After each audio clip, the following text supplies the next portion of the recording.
Hey everybody, Marty Mazzora. I want to kind of add to that conversation I had with you earlier on oil speculation. I guess, finish that up. I gave you kind of a spirited presentation on why I think the government should stay out of the business of commodity speculators to any greater degree than they already are. But I want to really defend futures traders for a moment and give you a perspective that you're not getting from the media as we speak.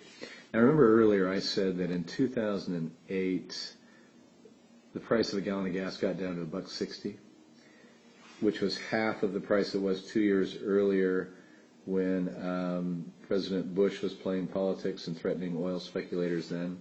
And since then, the price has risen dramatically. Here in Central California, we pay more than most. I paid $4.53 a gallon yesterday.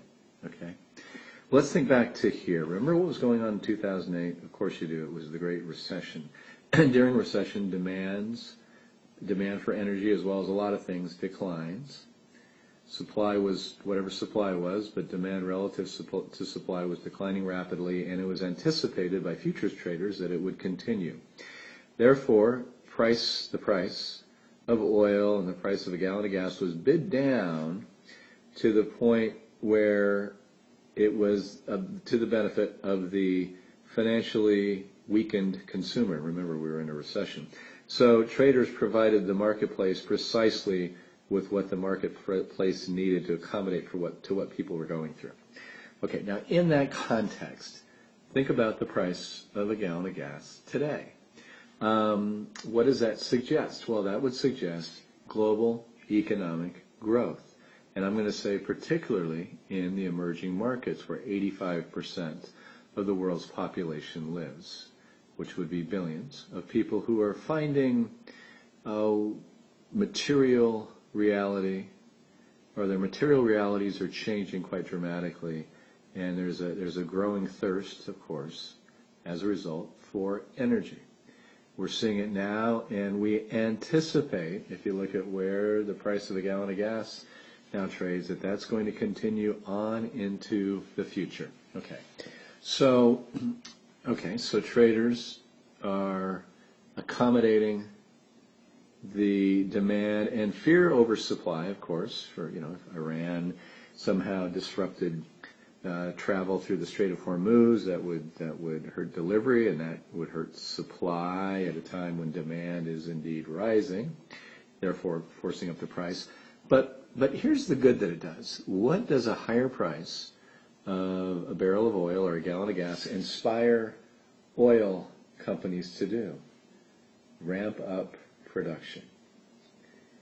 And acting in their own best interest because of the very lucrative price they can gain.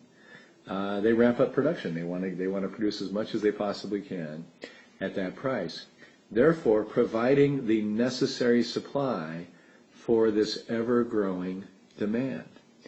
Imagine if we didn't have a futures market, if we didn't have anyone speculating on the future demand for oil, and demand like this was just able to creep up on us, and supply was not adjusting accordingly.